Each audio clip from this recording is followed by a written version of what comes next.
જય માતાજી friends, welcome back to વાઘીલાસ ખાના ખજાના. આજે આપણે હેલ્ધી અને ટેસ્ટી પાલકની ભાજી બનાવીશું. જેના માટે ના તો પાલકને બોઇલ કરવાની ઝંઝટ, એકદમ ઓછા ટાઈમમાં ગુણોથી ભરપૂર પાલકની ભાજી તૈયાર થશે, જેને બચ્ચાઓથી લઈ મોટા ખુશી ખુશી ખાઈ લેશે. તો ચાલો ફ્રેન્ડ્સ, એકદમ ટેસ્ટી અને હેલ્ધી પાલકની ભાજી બનાવવાનું શરૂ કરીએ. વિડીયો પસંદ આવે તો લાઈક, કોમેન્ટ અને ચેનલને સબસ્ક્રાઈબ જરૂરથી કરજો. તો અહીંયા મેં 500 ગ્રામ પાલકની ભાજી લઈ લીધી છે. પાલકના મોટા દાંડીવાળો જે ભાગ આવે છે તેને હટાવી દીધો છે. અને પાલકને એકદમ ઝીણી સમારવાની જરૂર નથી, એકદમ મોટી મોટી સમારીને રેડી કરી લેવાની છે. અને 2 થી 4 પાણીથી એકદમ સારી રીતે ધોઈ સાફ કરી અને હવે તેને સાઈડ પર મૂકીશું.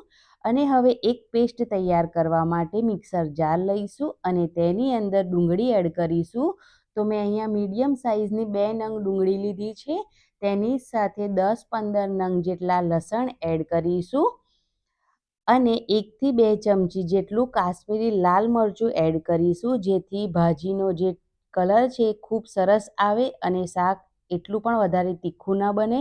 હવે પાણીનો ઉપયોગ કર્યા વગર આ પેસ્ટને પીસીને રેડી કરી લેવાની છે. હવે પેસ્ટ રેડી છે તો તેને સાઈડ પર મૂકીશું. ગેસ ચાલુ કરી તેની પર કઢાઈ મૂકીશું. 5 ચમચી જેટલું તેલ ગરમ કરીશું. તેલ ગરમ થાય એટલે તેની અંદર 10 નંગ જેટલા લસણ એડ કરીશું. તમારે જો આખા લસણ એડ ન કરવા હોય તો તમે તેને સમારીને અથવા ઝીણા કટ કરીને પણ એડ કરી શકો છો અથવા પીસીને પણ એડ કરી શકો છો. હવે તેની અંદર 1 ચમચી જેટલી રાઈ એડ કરીશું. રાઈ થોડી ક્રેકલ થાય એટલે થોડું જીરું એડ કરવાનું છે, 1 ચમચી જેટલું. આખા લાલ મરચાં એડ કરીશું, 5 થી 6 નંગ. થોડા મીઠા લીમડાના પાન પણ એડ કરીશું. હવે થોડા સેકન્ડ માટે એકદમ સારી રીતે બધી જ વસ્તુને કૂક કરીશું. 10 સેકન્ડ થઈ ગયા છે અને બધી જ વસ્તુ એકદમ સારી રીતે કૂક થઈ ગઈ છે. તો હવે જે આપણે પેસ્ટ બનાવીને રેડી કરી છે તેને એડ કરી દેવાની છે. અને જે આપણે આ પેસ્ટ બનાવી છે તેમાં આપણે કાચી ડુંગળીનો ઉપયોગ કર્યો છે, એટલે પેસ્ટને એકદમ સારી રીતે આપણે કૂક કરવાની છે, જેથી જે પણ કચાશ હોય એ બધી જ દૂર થઈ જાય. જો થોડી પણ આ પેસ્ટ કાચી રહી જશે તો જે શાકનો જે ટેસ્ટ છે એ બિલકુલ નહીં આવે. તો તેને એકદમ સારી રીતે આપણે કૂક કરવાની છે. તો તેને પણ એકદમ સારી રીતે મિક્સ કરી લેવાની છે અને આ રીતે કૂક કરી લેવાની છે આરામથી. હવે જે મિક્સર જારમાં પેસ્ટ ચોટી હતી તેમાં થોડું પાણી એડ કરી અને તેને પણ એડ કરી દીધું છે પેસ્ટની અંદર, જેથી પેસ્ટ તળિયે ચોંટે પણ નહીં અને આરામથી એકદમ સરસ કૂક થઈ જાય.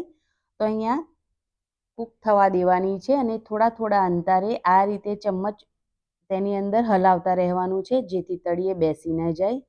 હવે તેની અંદર થોડા મસાલા એડ કરવાના છે. તો સૌથી પહેલાં અડધી ચમચી જેટલી હળદર એડ કરી છે, 1 ચમચી જેટલો ધાણા જીરું પાવડર એડ કર્યો છે અને થોડું મીઠું એડ કર્યું છે, અડધી ચમચી કરતાં પણ ઓછું, કેમ કે પાલક ઓલરેડી થોડી સોલ્ટી હોય છે એટલે મીઠાનું પ્રમાણ થોડું ઓછું જ એડ કરવાનું. કેમ કે પાલક અત્યારે થોડી વધારે દેખાય છે, પણ જ્યારે શાક બનીને રેડી થાય તો પાલકનું શાક એકદમ થોડું રેડી થાય છે, એટલા માટે. હવે તમે જોઈ શકો છો કે તેલ છૂટું પડી ગયું છે અને પેસ્ટ એકદમ સારી રીતે કૂક થઈ ગઈ છે. તો હવે જે પાલક સમારીને રાખી હતી તેને એડ કરી દેવાની છે. અત્યારે તમે જોઈ શકો છો કે પાલકની જે ક્વોન્ટિટી છે વધારે લાગે છે, પણ થોડા જ ટાઈમમાં 1 થી 2 મિનિટ જેટલો ટાઈમ લાગશે અને પાલક છે જેમ જેમ કૂક થતી જશે તેમ તેમ તેની ક્વોન્ટિટી ઓછી થતી જશે. તો આ રીતે થોડી થોડી પાલકને એડ કરી દેવાની છે અને પેસ્ટ સાથે એકદમ સારી રીતે મિક્સ કરી લેવાની છે. જો તમારે પાલકનું શાક એકદમ ડ્રાય જોવે તો તમારે બધું જ પાણી બાળી દેવાનું છે અને પાલકમાં ઓલરેડી પાણી હોય જ છે, એટલે આપણે આ શાકમાં પાણીનો ઉપયોગ બિલકુલ નથી કરવાનો. એનું જે પાણી નીકળે છે તેમાં જ આ શાક કૂક થઈ જાય છે, એટલા માટે. તો હું અહીંયા થોડું ગ્રેવીવાળું શાક બનાવી રહી છું, એટલે થોડું પાણી બચાવી રાખીશ. પણ જો તમારે એકદમ ડ્રાય શાક બનાવવું હોય તો બધું જ પાણી છે તેને બાળી દેવાનું આ રીતનું. તો 4 થી 5 મિનિટની અંદર જ બધું જ પાણી બળી ગયું છે અને જે પાલકની ભાજી છે એ બનીને રેડી થઈ ગઈ છે. તો તમારે જો ઝટપટ સવારે ટિફિનમાં આ શાક બનાવવું હોય તો પણ તમે બનાવી શકો છો. ના વધારે ટાઈમ કે ના વધારે પ્રિપરેશનની જરૂરત.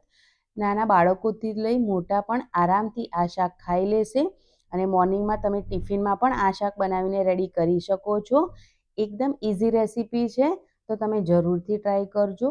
તમને ખૂબ જ પસંદ આવશે. અને જો તમને મારી આજની આ રેસીપી પસંદ આવી હોય ફ્રેન્ડ્સ, તો પ્લીઝ ચેનલને જરૂરથી સબસ્ક્રાઈબ કરજો, લાઈક કરજો, કોમેન્ટ જરૂરથી કરજો અને તમે મારો વિડીયો ક્યાંથી જુઓ છો એ પણ કોમેન્ટ બોક્સમાં જરૂરથી જણાવજો. અને આ વિડીયોને ફ્રેન્ડ્સ અને ફેમિલી મેમ્બરમાં જરૂરથી શેર કરજો. ગુણોથી ભરપૂર પાલકની ભાજી તમે જરૂરથી ખાજો. અત્યારે તો સિઝનમાં છે એટલા માટે. તો ફરી મળીએ એક નવા વિડીયો સાથે. ત્યાં સુધી થેન્ક્સ ફોર વોચિંગ. જય શ્રી કૃષ્ણ.